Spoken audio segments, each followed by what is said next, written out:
Je suis né pour te louer. Je suis né pour glorifier ton nom. En toutes circonstances, apprendre à te dire merci. Je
Jésus-Christ, je me confie et mets ma foi dans la puissance de la croix, que toutes mes victoires puissent refléter sa gloire, puissance et espérance en Jésus-Christ.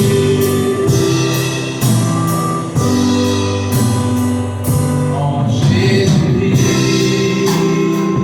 je me confie et mets ma foi dans la puissance de la croix, que toutes mes victoires puissent refléter sa gloire, puissance et espérance en Jésus-Christ.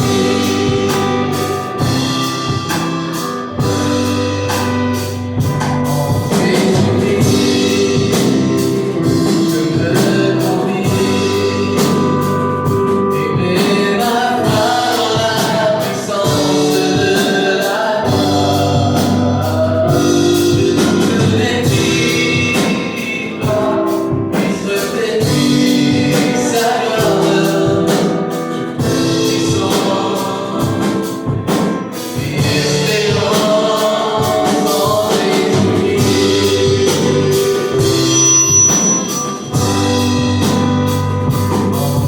Jésus-Christ, je me confie et mets ma foi dans la puissance de la croix, que toutes mes victoires puissent refléter sa gloire, puissance et espérance en Jésus-Christ.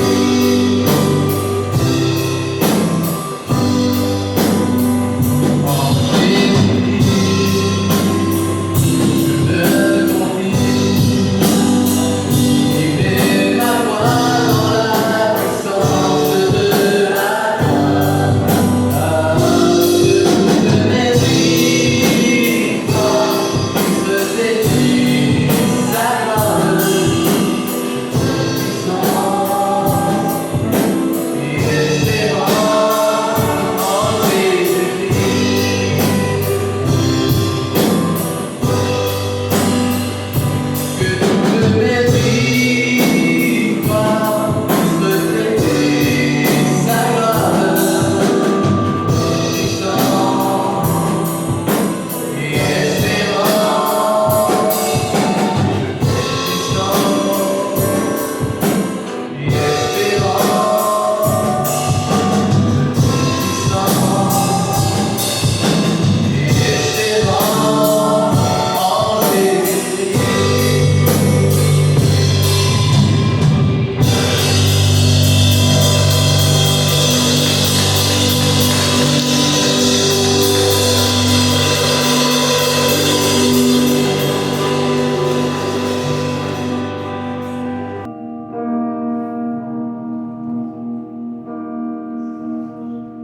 Si la lune me glace et le soleil me menace, Créateur des étoiles, mon secours est en toi. Si mes larmes ruissellent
Signe celui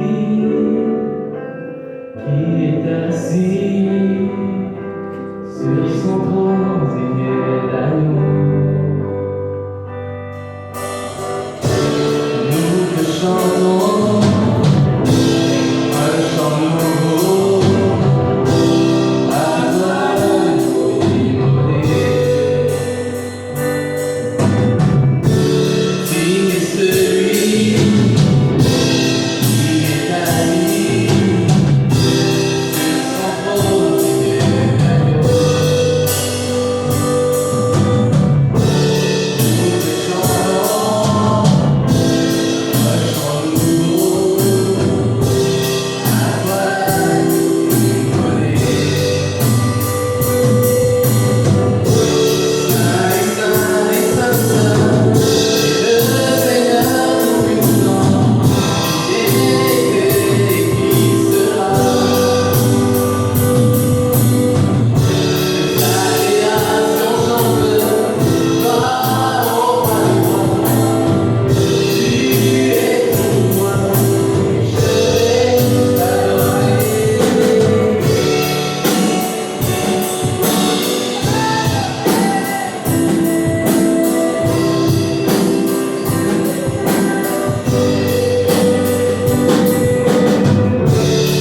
Avant de voir et de sauveur,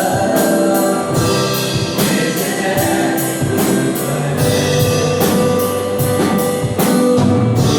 comme gloire et force, toute la force, toi de te faire voir. Saint et Saint et Saint, Saint, est le Seigneur Tout-Puissant, qui était et qui sera. Sa création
chante gloire au roi des rois.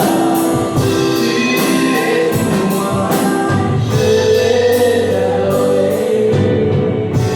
Signe celui qui est assis sur son trône digne d'agneau. Nous te chantons un chant nouveau à toi immolé. Signe celui qui est assis sur son trône digne d'agneau. Nous te chantons un chant nouveau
n'étais pas censé prêcher la semaine passée. J'étais déjà la semaine passée. J'étais supposé d'être cette semaine.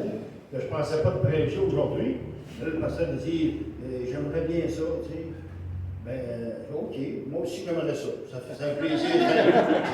C'est un honneur pour moi. C'est un honneur pour moi de prêcher pour le Seigneur. Et je demande au Seigneur de me donner les bonnes paroles aussi. Parce que des fois, la langue me fouche, des fois aussi. Hein, puis, je suis un humain comme les autres. Je peux faire des gaffes des fois. Puis, je ne suis pas un grand orateur non plus. Hein. Je ne sais pas, vous avez remarqué ça. Oui, c'est ça. Je ne suis pas un grand. Mais par contre, là, je cherche un sujet. Hein, et cette semaine, quel sujet je vais apporter? Mon sujet, je vous ai présenté la semaine passée 8 belles petites bêtes. Hein? 8 belles petites bêtes avec des pouvoirs exceptionnels qu'on pouvait appeler surnaturels chez les hommes. Hein? Jusqu'au point de se redonner la vie, de rajeunir, puis de ça. Il y a tout ça sur la terre, parmi ces petites bêtes-là. Hein? On a eu une projection de ces petites bêtes-là. Mais aujourd'hui, j'écoutais avec mon épouse ici les anges du bonheur. Là, les anges du bonheur, l'ange disait à un moment donné, rien que la vérité pour la justice. Hey, c'est un bon terme.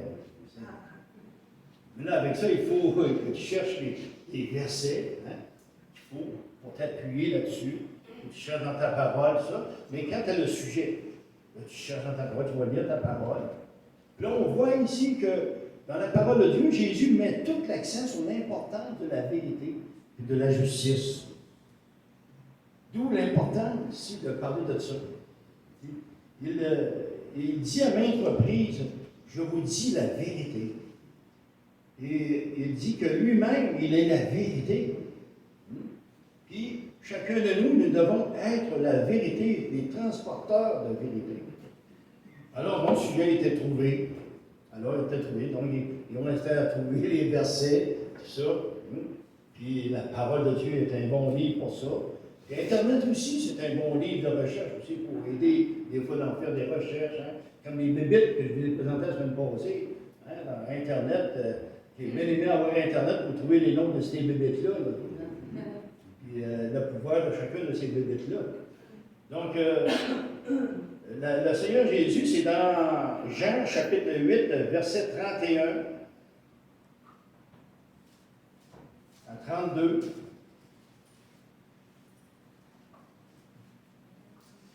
Donc, Jean 8, 31 à 32. Si vous restez fidèles à mes paroles, vous serez vraiment mes disciples. Vous connaîtrez la vérité et la vérité vous affranchira. Amen. Dans Jean chapitre 1, verset 14, la parole est devenue un homme et il a habité parmi nous. Nous avons vu sa gloire. Cette gloire, il la reçoit du Père. C'est la gloire du Fils unique, plein d'amour et de vérité. Dans Colossiens chapitre 3, verset 9, là, c'est l'apôtre Paul qui nous invite ici à ne pas mentir. Ne mentez pas les uns aux autres, vous étant dépouillés du vieil homme et de ses œuvres. On connaît tout dans les actes des apôtres, on ne le lira pas parce que c'est assez long. Ce matin, on a eu des bons témoignages, tout ça. Puis, je ne veux pas mettre ça trop long non plus. Donc, on retrouve le récit des couples qui sont morts foudroyés devant les apôtres. Ils s'appellent Ananias et Saphira. Donc, c'est tragique. Ananias et Saphira ne sont pas morts du cancer, ne sont pas morts de vieillesse, ne sont pas morts d'une maladie quelconque. Ils ne sont pas morts à cause de la persécution. Ils sont tombés morts ici parce qu'ils ont menti à l'Esprit de Dieu. Ils sont tombés morts devant les apôtres après avoir été punis par Dieu pour avoir menti.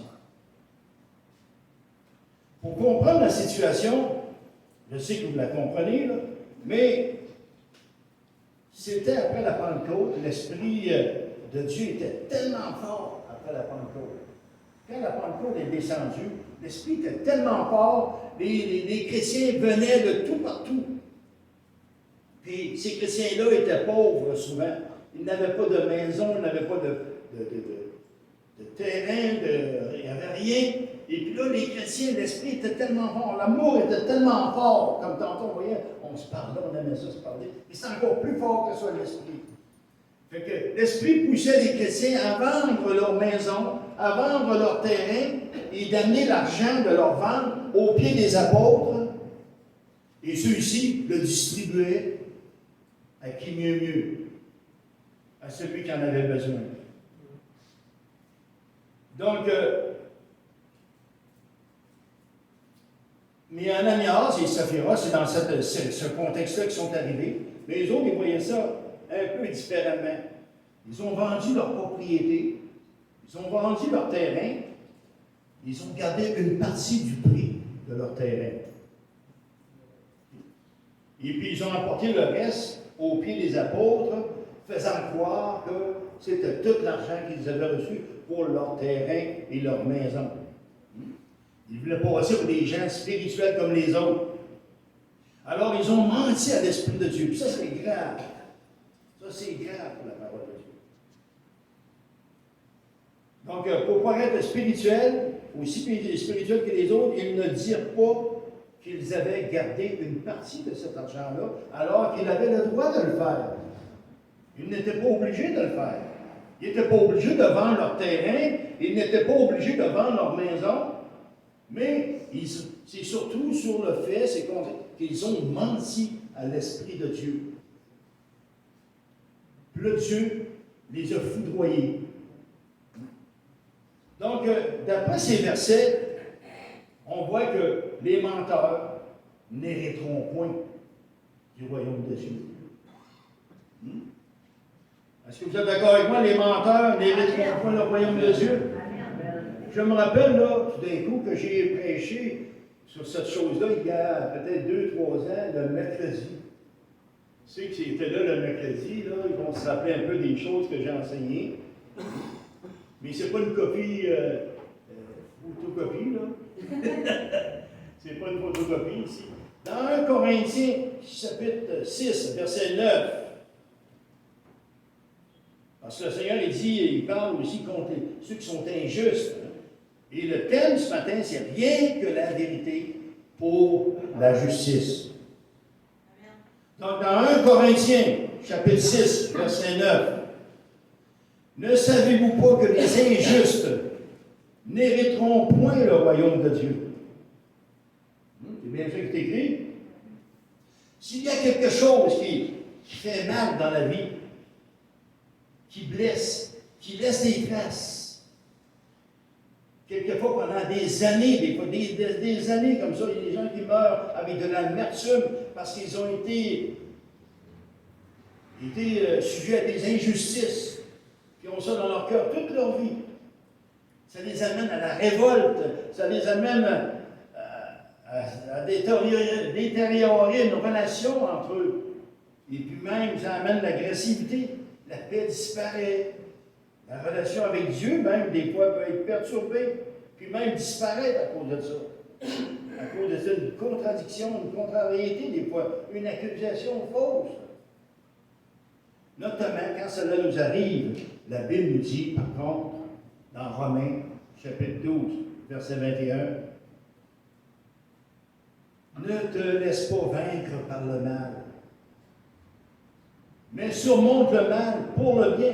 Par le bien, pardon. Donc, je répète, ne te laisse pas vaincre par le mal, mais surmonte le mal par le bien. Donc, je suis certain que tous et chacun de vous, à un moment donné, vous avez subi de l'injustice. De la part de... Ça peut même d'un frère, des fois, d'une soeur, des fois, ça peut arriver. Hein? Et puis le Seigneur, il vous dit de ne pas vous enrager contre votre frère ou votre soeur, là, et tout ça. Ce qui m'arrive des fois, là, mais demande pardon à Dieu. Mais ce qu'il faut viser, hein, c'est de combattre cette agressivité-là par quelque chose de bien, quelque chose de bon. Hein?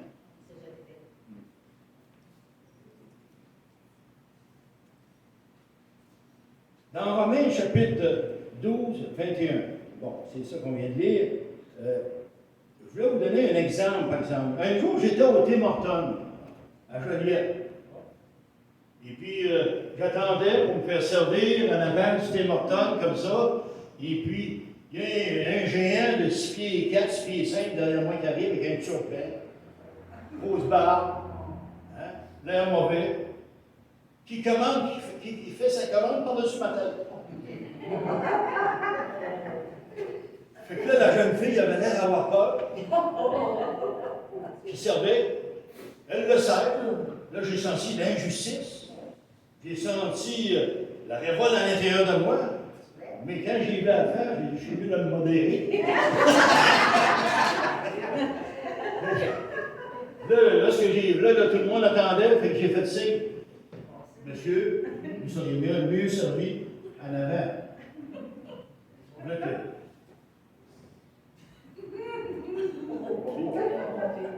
quelquefois, c'est des petites injustices, hein, comme ça. C'est pas plus grave que ça, là. C'est la Commission de transport de Montréal. J'ai travaillé à la Commission de transport de Montréal pendant 20 ans.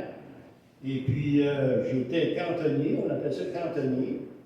Et puis là, pour devenir un cantonnier première classe avec un meilleur salaire et profiter bien de son travail, tout ça, il fallait passer des examens.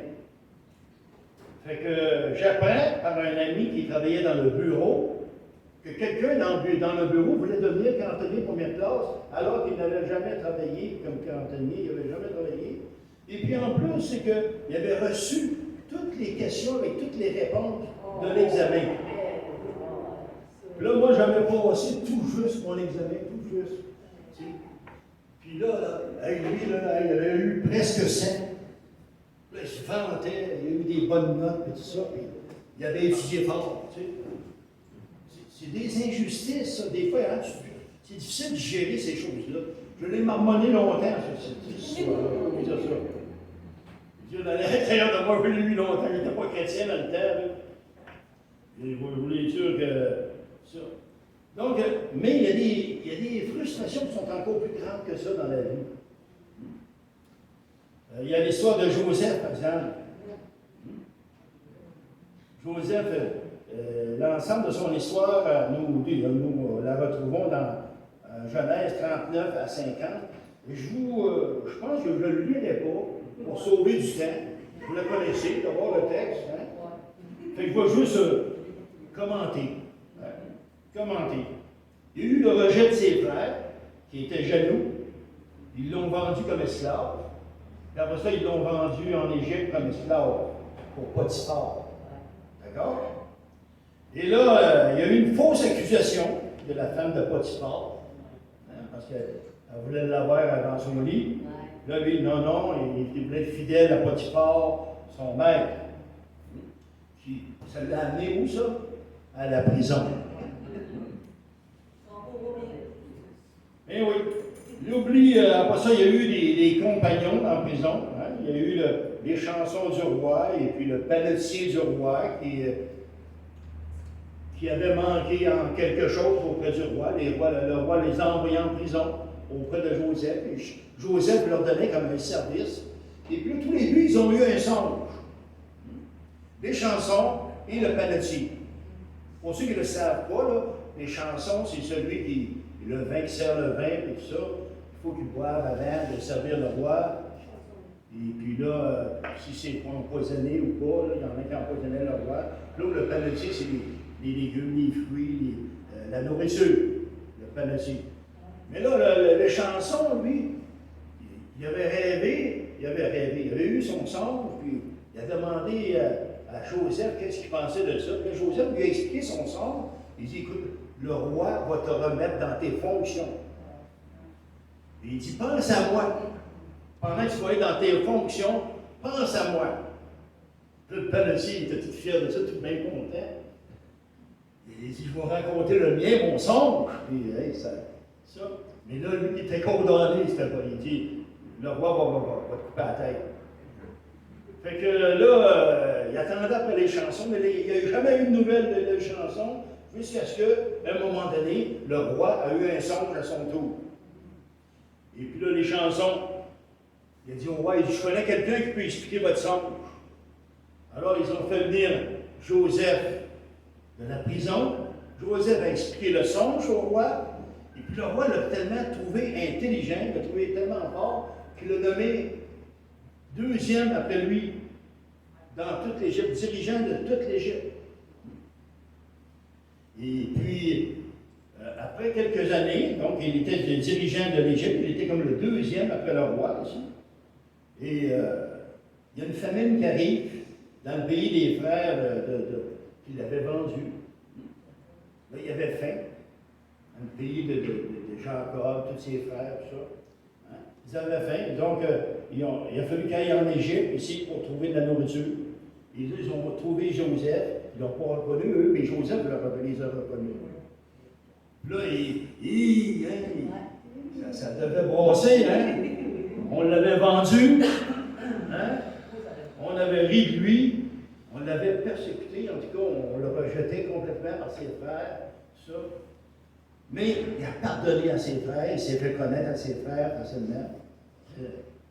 Et la paix est revenue. Puis même, il a fait venir son père en Égypte. Et puis, la famille est réunie à nouveau. Amen. Mais malgré toutes ces injustices-là, ce qu'on voit, ce qu'on apprend à travers Joseph, hein, qu'il n'apparaît pas comme aigri, il n'apparaît pas comme en colère. Je ne le vois pas en colère, je ne le vois pas comme vengeur. Il n'est pas écrasé, il ne se laisse pas écraser par ça, comme nous, des fois, les chrétiens, on se laisse écraser, des fois, pour une petite offense de rien. Hein? Mais lui, il ne se laisse pas faire écraser. Et sa dépendance et sa foi en Dieu lui a permis de surmonter cette injustice-là. Donc, il doit comprendre le plan de Dieu à travers elle aussi. Le plan de Dieu à travers elle. Ne te laisse pas vaincre par le mal, mais surmonte le mal par le bien. C'est ce que Joseph a fait. Donc, nous voyons aussi par ce verset et beaucoup d'autres que les injustes n'hériteront point du royaume de Dieu. Donc, d'où le titre ici, la vérité pour la justice. L'apôtre Pierre nous encourage en disant, dans 1 Pierre chapitre 4, verset 19, que ceux qui souffrent parce qu'ils obéissent à la volonté de Dieu s'en remettent entièrement au Créateur, qui est fidèle, et qu'ils continuent à faire le bien. Hein, c'est beau à dire, hein? Mais c'est pas trop facile à faire. Hein? Dire, il y a beaucoup de personnes, parce qu'on leur a fait un mauvais coup, ils ont subi une injustice, mais là, ils ne voient plus à cause de ça. Il faut continuer à faire le bien. Maintenant, ici, passons à la chose que je veux vraiment vous faire comprendre. C'est là que les gens du mercredi, il y a 2 ans, vont se rappeler. Voici un fait réel. Moi, je restais à Saint-Barthélemy.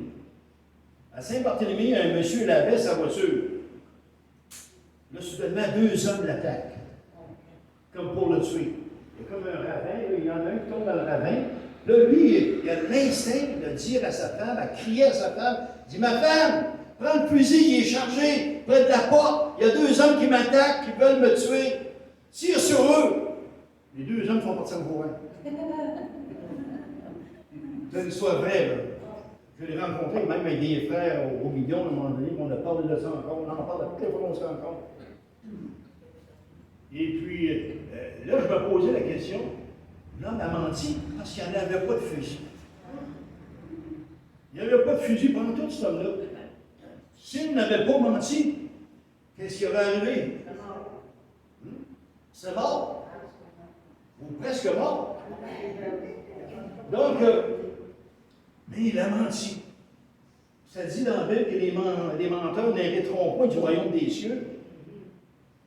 Qu'est-ce qu'on fait avec ça? Ouais, on va regarder ça plus loin. Une fille est sur la rue, elle se fait attaquer par un violeur. Elle est sur le point de se faire violer. Puis là, elle dit au monsieur, c'est mon devoir. Elle dit, je suis sida. Là, l'homme, il démissionne à cause de ça, il se sauve. Elle a menti, elle n'a pas le sida. Si elle n'avait pas menti, qu'est-ce qui aurait arrivé? Elle aurait été violée. Alors, comment ça? C'est qu'il faut comprendre là-dedans. Hein? À la guerre, par exemple, là, tu es un soldat. Puis là, vous vous faites arrêter. Puis là, on vous demande où est située votre armée. Là, vous savez que si vous donnez l'emplacement de votre armée, il va y avoir des centaines de soldats qui vont se faire tuer. Là, vous dites un mensonge. Vous dites qu'ils sont à une telle place. C'est pas là. C'est pas la vérité. C'est pas la vérité pantoute. Si vous avez dit la vérité, qu'est-ce qui aurait arrivé? Là, oh! C'est qu'on fait avec ça. C'est un mensonge. C'est un mensonge, ça. Il y a Abraham aussi qui avait menti. Oui. Ah oui, il y a eu Abraham, on peut en citer plusieurs. On va arriver là dans la Bible. On va arriver dans la Bible. Tu as raison, Denis. Un homme de foi. Corrie ten Boom, je ne sais pas si vous la connaissez. Elle a écrit un livre, Dieu en enfer. Ses parents, puis elle, ils cachaient des Juifs chez eux. Il y avait comme un faux mur. Puis elle cachait les Juifs derrière ça. À un moment donné, les Allemands rentrent, puis tout ça, ils demandent, hey, il n'y a pas des Juifs ici, là? Ben, non, il n'y a pas de Juifs ici. Elle a menti, il y en avait 2, 3 de cachés derrière le mur. Un mensonge. Donc, ici, maintenant, on va aller dans la Bible, comme mon frère, en haut qu'on parle, mon frère Denis, hein, il a raison. Dans Exode, chapitre 1, verset 17 à 21. Ça, je ne sais pas si on pourrait en lire un bout, il n'est pas si long, lui. Peux-tu me mettre ça, mon... C'est quoi, Exode? C'est Exode, chapitre 1, verset 12 à 21.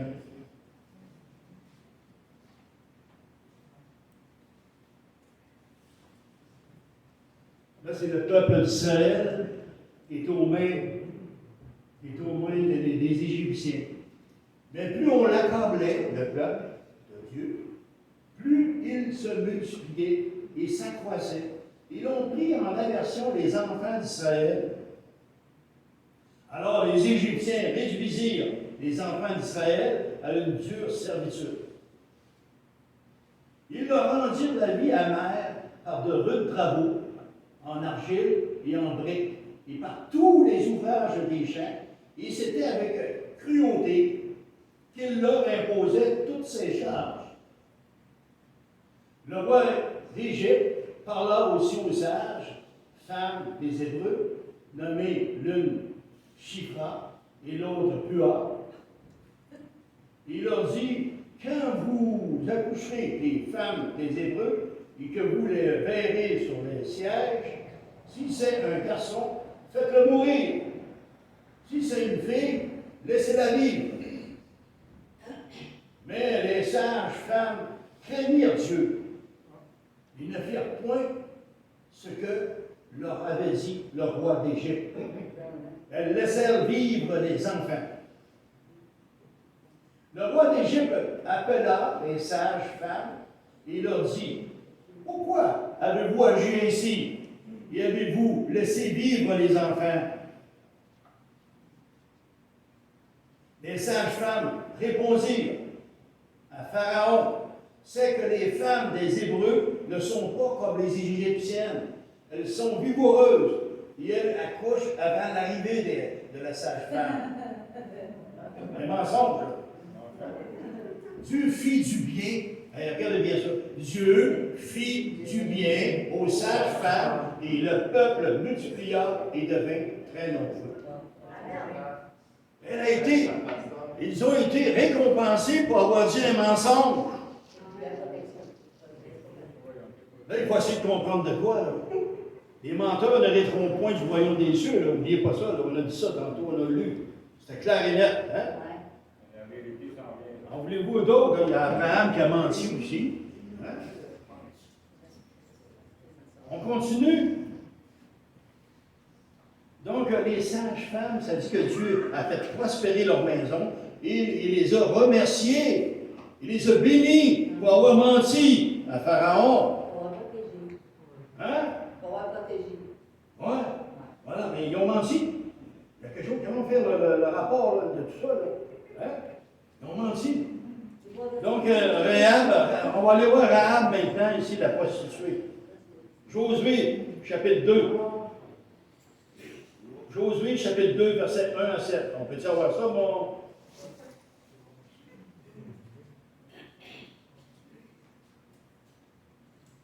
Josué, fils de Nun, fit partir secrètement de Sittim 2 espions en leur disant « Allez examiner le pays, et en particulier Jéricho. » Ils partirent, ils arrivèrent dans la maison d'une prostituée qui se nommait Rahab, et ils y couchèrent.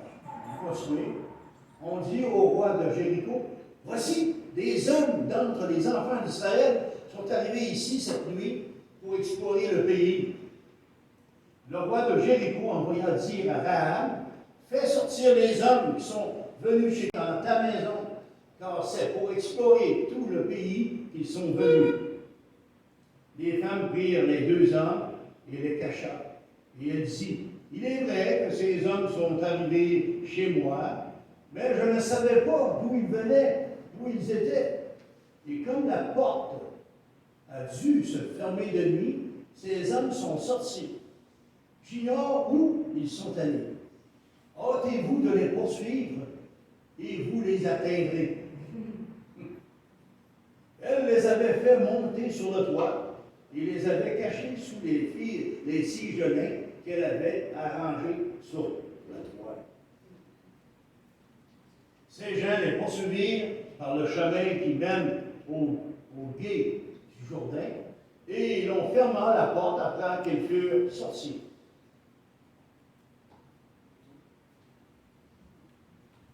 Il n'y a plus rien. Donc ici, Rahab, la prostituée, a dit un mensonge. Elle aussi est menteuse. La bataille de Dieu. Hein? La bataille de Dieu, peut-être. Ouais. Ben oui. On ne comprend rien dedans. Elle dit un mensonge pour protéger les espions israélites. Et elle a été félicitée pour ça. Même, elle a été épargnée. Elle a étendu le sang du linteau de la porte de sang, puis elle a été épargnée quand les Hébreux sont arrivés. Dans Hébreux, chapitre 11, verset 31, ça dit, c'est par la foi que Rahab, la prostituée, ne périt pas avec les rebelles, parce qu'elle avait reçu les espions avec bienveillance. Hein? OK? Donc, on dirait que parfois, la tromperie est permissible, même aux chrétiens, selon la Bible. Mais comment? Quand? Où? Comment? Comment ça peut se faire? Prenons, j'ai été voir dans le dictionnaire Larousse, la définition d'un mensonge. Un mensonge est une déclaration volontaire, fausse, dans le but de tromper quelqu'un qui a le droit moral et légal de connaître la vérité. C'est-à-dire, quelque chose de pas vrai à quelqu'un, c'est de dire quelque chose de pas vrai à quelqu'un qui a le droit de connaître la vérité. On va prendre un exemple. Tu es témoin d'un accident d'automobile. Tu es avec un ami dans l'auto, c'est lui qui conduit, puis c'est lui qui est dans le tort. Là, lui, l'ami, là, il te demande, là, dis telle chose, dis un mensonge pour que je sois protégé dans tout ça. Hein? il te demande de mentir au policier, et puis ça pourrait le disculper pour le malheur de l'autre. Fait que, ici, le mensonge, là, c'est ça un vrai mensonge. Le vrai mensonge, c'est quand tu refuses de dire la vérité. C'est de dire le mensonge, c'est-à-dire de dire le mensonge, dire un mensonge à quelqu'un lorsqu'il a le droit de connaître la vérité pour la justice. N'oubliez pas le titre, là, hein? La vérité pour la justice.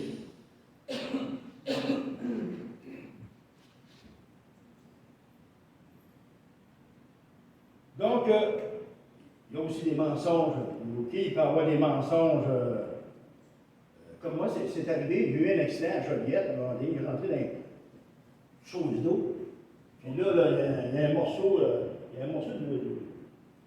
l'entre-ailes qui est parti. Puis, en tout cas, j'ai été jusqu'au garage par mes propres moyens. Et puis là, au garage, j'étais avec mon boss, et puis j'appelle les assurances. Là, les assurances, ils disent, si tu te fais débosser dans ce garage-là, si c'est mal fait, on ne peut pas t'aider, parce qu'ils ne sont pas reconnus de nous autres, ils ne sont pas parmi nos dieux. Je dis, vous avez le droit de faire ça? Là, le patron du garage n'était pas bien content d'entendre ça. Il m'amène une feuille comme quoi que les assurances n'avaient pas le droit de dire ça. Puis là, je le passe à la fille qui parlait aux assurances. Puis là, elle disait des choses comme par exemple, je ne sais pas quoi. Là, il dit, écoute, ce que tu vas faire, là, il dit, tu vas dire que tu as été, que je t'ai remorqué jusqu'au garage pour rentrer dans le prix. Parce qu'il va avoir plus là, pour ça. Là. Il dit, je n'ai pas le droit de faire ça, monsieur. Je n'ai pas le droit de faire ça. C'est mentir, ça, monsieur. Ah! Ça avait l'air d'être un bon monsieur, bien coté, tout ça. Là. Ah, là, il était tout surpris que je dise ça, parce qu'il était tellement habitué d'entendre dire. Oh, ça marche. Ouais. Il était tellement habitué d'entendre dire. Il était surpris d'entendre ça. Puis, même, il m'a fait plus confiance. Mon boss, à un moment donné, dans les assurances, il me dit, écoute, le boss plus haut, il va t'appeler, puis il va te demander combien tu as fait de ventes aujourd'hui. Moi, je lui ai dit un mensonge, je lui ai dit que tu avais fait tant de ventes, il faut que tu dises la même chose. On ne va pas faire ça, moi, là. Là, il dit, comment ça? Tu vas dire ça. C'est un homme autour d'un. Tu vas dire ça. Non, pas pantoute. Je lui dis, savez-vous pourquoi je ne le dirai pas? Si je dis un mensonge, là, vous ne me ferez plus confiance. Vous allez dire qu'il est capable de mentir. Mais là, si je vous dis que je ne dis pas ce mensonge-là, vous allez me faire confiance. Vous allez dire, cet homme-là ne ment pas. C'est ce qui est arrivé après. Il est mort aujourd'hui, ce monsieur-là, mais il m'a toujours fait confiance. La vérité nous affranchit. La vérité nous amène des bénédictions, comme avec Rahab, comme avec les espions, comme avec c'est ça, Rahab, puis aussi les femmes qui accouchaient les femmes juives, tout ça. Ils ont été bénis parce qu'ils ont dit la vérité. La vérité. Mais pourquoi le mensonge? Pourquoi on peut dire le mensonge des fois? Parce que, regardez, comment je pourrais dire ici? Donc, si nous trompons dans le but d'empêcher quelqu'un de faire le mal, hein? Exemple, Rahab, prostituée par crainte de Dieu, trompe les soldats dans le but de protéger les espions israéliens. Elle avait le droit de le faire. Vous savez pourquoi? Car en disant la vérité, elle aurait donné un droit aux soldats qu'ils n'avaient pas de tuer les Israéliens. Elle donnait un droit qu'ils n'avaient pas de tuer les Israéliens. Comme par exemple le soldat à la guerre. S'il donne l'emplacement de son équipe de soldats, il accorde le droit aux autres soldats de tuer ce qu'ils n'avaient pas le droit de faire. Comprenez-vous? Donc, si c'est une vérité qui vous amène à faire un massacre, hein, ben vous ne la dites pas. Comme la jeune fille qui était sur le point de se faire violer. Elle n'a pas dit la vérité. Parce que si elle avait dit que c'est pas vrai, elle aurait été violée, elle aurait accordé un droit au violeur qu'il n'avait pas. Qu'il n'avait pas. C'est la même chose aussi pour Corrie ten Boom, sa famille. S'ils avaient dit, oui, je cache un juif là, dans le mur, là, mais elle accordait aux Allemands un droit qu'ils n'avaient pas que de tuer les Juifs. Comprenez-vous? Donc, entendons-nous bien ce matin. Je ne suis pas en train de vous dire, là, de vous suggérer de mentir à bout de champ. Là, vous avez bien compris. Je ne suis pas en train de vous dire de soyez décontractés là-dessus, inquiétez-vous pas. Vous pouvez faire ce que vous voulez, les niaiseries que vous voulez, de dire un tel. Non. Surtout si c'est pour faire le mal. C'est dans la pratique de la vérité. Dans Jean chapitre 8, verset 32, on va terminer pas mal là-dessus. Vous connaîtrez la vérité, et la vérité vous rendra libre. Dans Éphésiens chapitre 4, verset 29, qu'il ne sorte de votre bouche aucune parole mauvaise, mais s'il y a lieu, quelques bonnes paroles qui servent à l'édification et communiquent une grâce à ceux qui l'entendent. Dans Proverbe chapitre 15, verset 23, elle est bonne celle-là aussi. Une bonne réponse donne la joie. Une parole dite au bon moment fait du bien. Quelqu'un est découragé, tu lui mets la main sur l'épaule. Ma soeur, mon frère, je suis avec toi. On va prier ensemble. Le Seigneur s'occupe de toi.